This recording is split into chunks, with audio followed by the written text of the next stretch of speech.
Hey, Crystal Maiden here for Extra Part 3 of Sonic Generations. And here I'm going to be playing as Emerald, who is basically a battle robot from Sonic Battle, which was basically a slugfest. I mean, it was kind of a slugfest because it was repetitive. It was a fighting game on the GBA where you would only be able to face two directions and attack in two directions unless you had a spin attack. And because it was the GBA, it had a limited amount of buttons. And it was like, you had these arenas that were isometric, and you could go wherever you wanted in them and jump around and stuff. It was basically about training this battle robot called, that Sonic called Emerald, because it reacts to emeralds by getting stronger. And basically, Emerald has this copy ability where he can, just by watching people fight, he can become stronger by having the same abilities that they do. And he could become a Storybreaker character that way, like he could get Silver's telekinesis and shit. And the thing about Sonic's Battle story was, it was basically an OC fanfiction, with Emerald being the OC, because the thing is that it was literally just about, let's introduce this new character and have the entire game be devoted to the other characters that we already know introduce themselves to him and get attached to him. I mean, I do like how he basically got influenced by the other characters, because his mind went from a child to a teenager as the story progressed. Like he started out infant-like he started learning how to speak, and I like how he ended up basically having Sonic's personality because he was raised by him. And like he got pacifism briefly from Cream, causing him to get beaten up in a fight, which was kind of annoying. And like Shadow related to him because they're both basically made as weapons. And Amy was basically like a mother figure to him. So in the end, like I like Emerald. I just don't like how he was basically just an OC fanfiction character. Cause like Sonic even sends him to fight Eggman at the end of the game. And I don't believe that Sonic would ever do that. I mean, he had no reason to believe it would turn out badly for him, but still. And this is Manic from Sonic Underground. He was basically Sonic's brother in that old cartoon. The thing about Sonic Underground was it was kind of bland and boring. The only really memorable thing about it were that it basically forced these terrible rock songs into every single episode. And I love rock music, but the music in Sonic Underground was pretty infamous. But that was the only really special thing about it. Sonic Underground in general was kind of bland. I don't get having Sonic related to royalty and having a brother and sister who were all separated and they became like together and formed a rock band based on the whole Sonic was originally going to be in a rock band, and then, well, like Sega of America turned that idea down for a reason. Manic was easily the best part of that show though. Like he was raised by thieves, and he basically turned out exactly how you'd expect. But he's not pure evil, like he's a laid back kind of stoner guy, like as you can tell from the hair. Like he was pretty likable. The problem was that Sonic Underground always tended to shy away from actually developing the characters. They came close to it, but they never really tried. So, like Sonia was the sister of Sonic, and she was basically a female Sonic. And like Sonic, she was voiced by Urkel, but that meant that she had a high-pitched voice, and it was annoying. This is a really awkward transition to 3D, by the way. But yeah, I like Manic. I don't like him more than Scourge though, who's also a green hedgehog, but it's a lot better at the whole being cool and being a criminal character aspect. Like Manic is basically a hero, a freedom fighter, just like Sonic was. And that's an interesting angle to take, but I don't know. Both characters have their own appeal to them. Metal Sonic's artwork pose is similar to Shadow's, which makes sense. I could easily imagine him having a similar personality to him, all serious and troubled. In the 3DS version of the game, classic Tails suddenly appears after the boss battle with the Death Egg robot Big Arm. Takashi Iizuka said there was going to be an explanation, but apparently he wanted to leave it up to interpretation. I think that's just a bullshit PR thing. He obviously ran out of time and couldn't really put it in the game. Well, I say he, but like there's another thing, that he didn't write the story. Well, Sonic Team wrote the story of Generations. Pontac and Graf only wrote dialogue. But Takashi Iizuka was saying that it was all like his idea. I don't like this section of the level. Like I know you're supposed to quick step to avoid hitting the walls, but it's not very intuitive that you even should quick step in the first place. And that happens in the original level design too. I really like this mission though. Like, goddamn, are these balloons so much more fun than the momentum-hogging balloons of Sonic Colors. Like, they give you so much distance and so much height. They're really fun. The big problem with this mission though is that you constantly have to precisely navigate into switches. And this one in particular is really annoying. I didn't mean to homing attack to the left there. I wanted to air dash to the right. History of the First Stage White Edition and History of the First Stage Blue Edition are the Japanese pre-order bonuses of the HD and 3DS versions of the game respectively, not the soundtrack as originally thought. They're both discs with separate soundtracks that consist of music from the first stage of the franchise. Isn't that kind of redundant? I mean, we already listened to it in Sonic 1. And this game. Like, what's the point of having Green Hill Zone's theme here? Like you're only going to have it be fitting Green Hill Zone. Ironically enough, Shadow in this game actually does have that damn 4th Chaos Emerald. Like, he was pretty infamous in the game named after him where he said, "Where's that damn 4th Chaos Emerald?" Only he was trying to be a lot more edgy about it. Like, here's the thing, like, I don't mind Shadow swearing because it makes sense for his character. Because, like, he's a teenager, and he's more serious than Sonic. It makes sense. It doesn't entirely suit his character in SA2, though. He was much more of an awesome villain there. But as an anti-hero, it does make sense.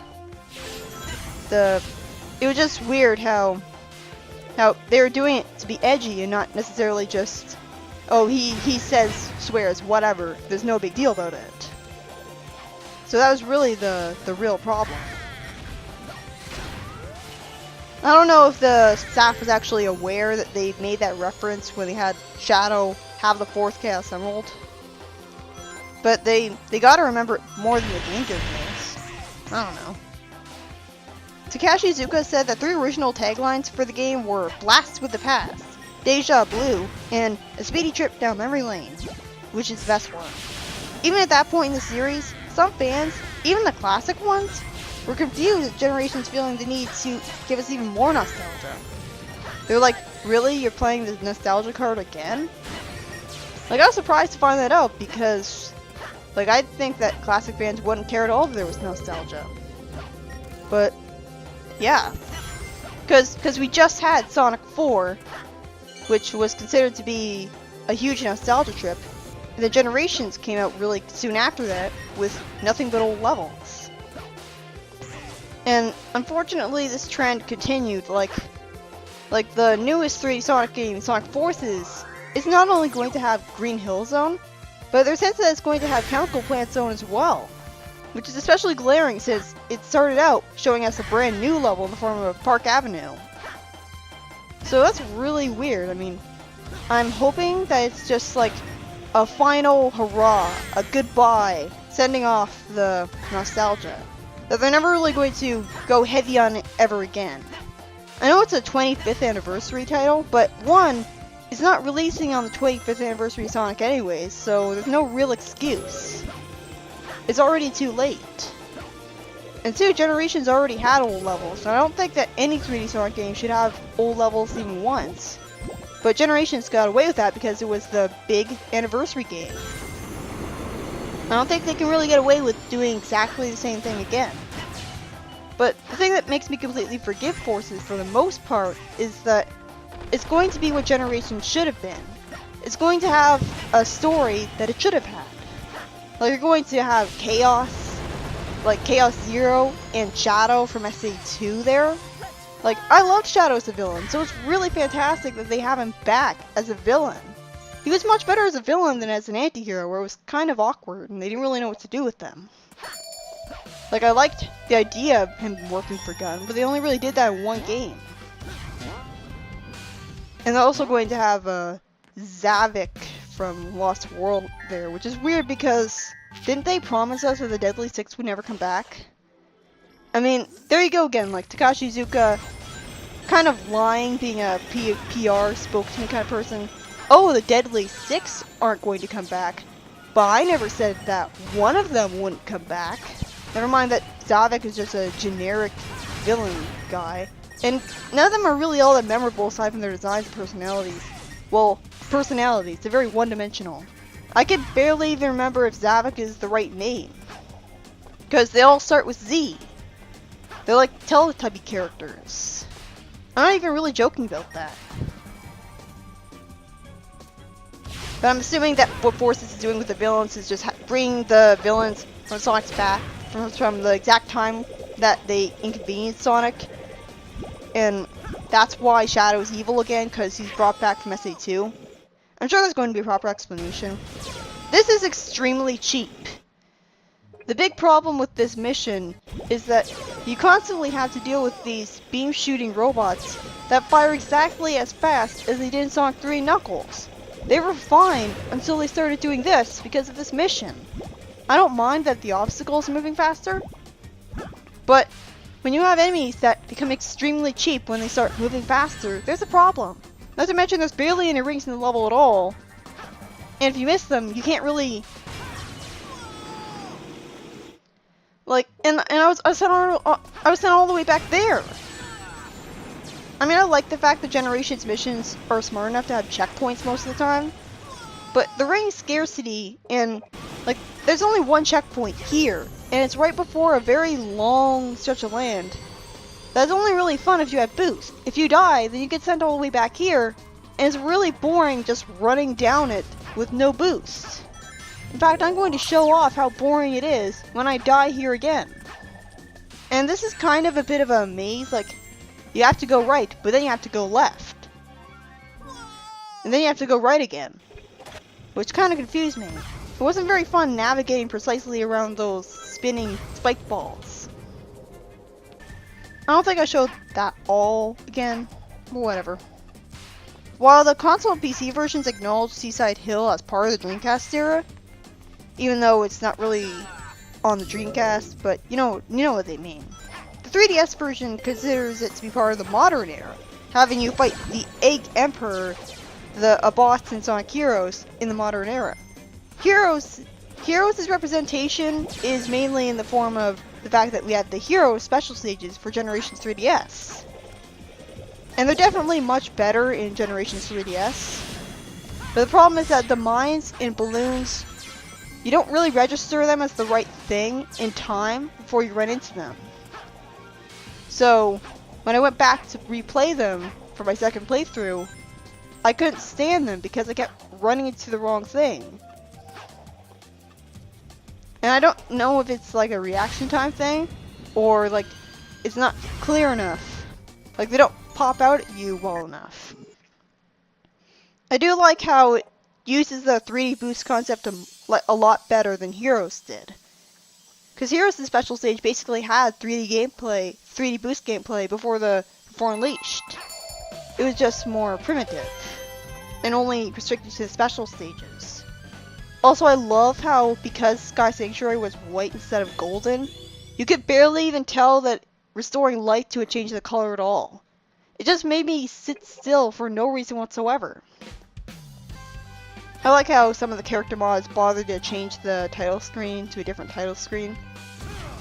it's kind of startling how Mephilis's title screen has the music not play at all. And there were rumors that there were going to be DLC levels, but instead they just gave us this. I mean, they were planning to have Wacky Workbench, of all things, as a level, but they decided to can it when they decided not to have 4 games be represented in each era. Which makes me wonder what they would have done for the other eras. Like they would have referenced, like, Sonic CD. But what other things would they reference? Would they have had a Shadow the Hedgehog stage? A Sonic and Secret Ring stage? I don't know. Maybe that's why they canned it? But it's like, how would Wacky Workbench even work in Generations? Like, no one really liked it. Like, I guess as long as they did it right where hitting the workbench didn't inconvenience you, but instead sent you to a higher route that you're actually rewarded for going to, rather than getting you stuck and you had to avoid hitting the workbench. Like, I could see it working, but... In the hub world, Sky Sanctuary has trees with grapes in them. Knuckles' favorite food is stated to be grapes in the Sonic 3 manual. So it's nice that they at least remember that. When an S rank is achieved on one of the levels or bosses in the HD versions, the text color of the title of it turns golden. I don't really see the point of that. In the HD versions of the game, the unlockable music list has slight remixes of the classic Sonic songs, mainly from Sonic 3 Knuckles. Hey, wait a minute! I thought due to copyright issues with Michael Jackson, they weren't allowed to make any changes to that game. That's why we can't have a remake of Sonic 3 in the first place. But you're telling me that remixing sample-filled music into terrible MIDI files is fine? Not to mention you had remixes of the Sonic 3 music in Sonic Pocket Adventure as its entire soundtrack. Whatever. From what I've heard, the Russians loathed Generations. One YouTuber even called it Sonic Degradations. I guess it's because of the whole nostalgia whoring thing. You think that they would still appreciate it for being a good game, or maybe they just don't like the boost gameplay? I heard this from TV tropes. Generally, they're pretty accurate, but still.